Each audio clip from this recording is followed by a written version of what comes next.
And we begin with more turmoil for Epic Charter Schools. One of the largest school districts in Oklahoma, less than a week after hundreds were laid off at Epic, its longtime superintendent has now resigned. News 4's Spencer Humphrey is here with the unanswered questions leading to more calls for accountability. Spencer. Yeah, unlike a traditional public school district, public charter districts in Oklahoma operate with less direct public oversight, having no publicly elected boards, that including Epic. And one state lawmaker says that model now appears to be a problem.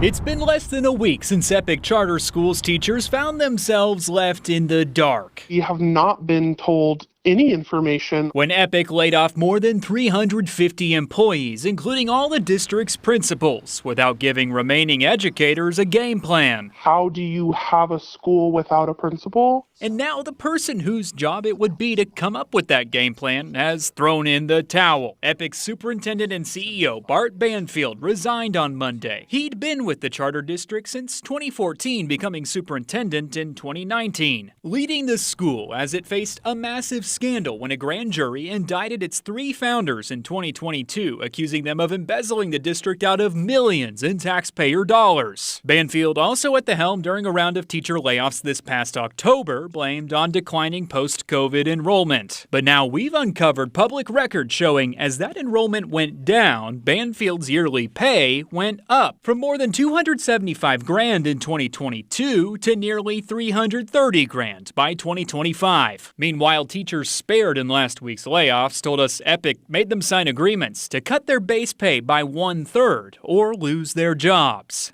Everything felt like maybe a little bit disingenuous because it felt more like we are a machine than we are a public school system. The staff not spared in the layoffs felt blindsided. We just had our graduation ceremonies last weekend, and there was no word then about anything like this. And State Senator Carrie Hicks isn't sure something so out of the blue would have been allowed to happen if Epic were a traditional public school district. As a charter school, they don't have a publicly elected school board that is really vetting these decisions. Their response, I guess, to be accountable to the public is very different than a traditional public school. Former State Representative Mark McBride chaired the House Education Committee back when Epic's founders were indicted in 2022. He sees a lot of parallels in Epic's new issues. They've got the same problem of managing money. But I've still always questioned whether this is a viable charter school for the state because it seemed like